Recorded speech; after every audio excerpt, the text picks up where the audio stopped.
ইরানের ঘটনায় অনেকেই আশা করতেছেন যে মুসলিম বিশ্ব বোধহয় কিছু একটা করবে। ভাই, মুসলিম বিশ্ব বলে কি আদৌ কিছু আছে? মুসলমানরা তো এখন 57টা রাষ্ট্রে বিভক্ত। তাদের আলাদা আলাদা সীমানা, আলাদা সংবিধান, আলাদা নেতৃত্ব, আলাদা পলিসি, আলাদা স্বার্থ। তাদের প্রধান পরিচয় আর মুসলমান নয়, তাদের প্রধান পরিচয় এখন বাংলাদেশি, পাকিস্তানি, ভারতীয়, ইরানি, ইরাকি, তুর্কি ইত্যাদি। তারা নিজেরাই এখন দুনিয়াবি স্বার্থে এক দেশ আরেক দেশের বিরুদ্ধে যুদ্ধ করে। অথচ ইসলামের আকীদা কি ছিল?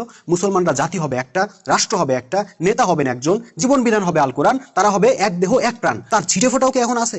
নাই। সুতরাং এখন আর মুসলিম বিশ্ব, ইসলামী বিশ্ব ইত্যাদি ফ্যান্টাসিতে ভোগার কোনো মানে হয় না। ভাই, যদি সত্যি মুসলমানদের উপর হওয়া অন্যায় অবিচার বন্ধ করতে চান, তাহলে সবার আগে কল্পনা ছাড়া একটু বাস্তবতায় আসেন। আমরা সবাই খলিফা উমরের খেলাফতের স্বপ্ন দেখি, কিন্তু সেই খেলাফত কিভাবে গড়ে উঠছিল সেটা কি জানি? প্রথমে রাসূল সাল্লাল্লাহু আলাইহি ওয়াসাল্লামকে নেতা হিসেবে গ্রহণ করে উমর রাদিয়াল্লাহু আনহুর মতো সাহাবীরা তৌহিদের ভিত্তিতে শক্তিশালী মজবুত ঐক্য গড়ে তুলছিলেন। আল্লাহর দ্বীন প্রতিষ্ঠার জন্য আপোষহীন সংগ্রামে নামছিলেন। একটা পর্যায়ে আল্লাহ তাদের সেই সংগ্রামের বিনিময়ে তাদেরকে রাষ্ট্রশক্তি দান করছিলেন, আর সেই রাষ্ট্রশক্তিকেই তারা জীবন দিয়ে, রক্ত দিয়ে অর্ধ পৃথিবী জুড়ে বিস্তার লাভ করাইছিলেন। কাজেই এই যুগেও যদি আপনি ইসলাম দিয়ে বিশ্ব চালাইতে চান, পৃথিবীকে লিড দিতে চান, তাহলে শুরুটা কিন্তু তৌহিদের ঘোষণা দিয়েই করতে হবে।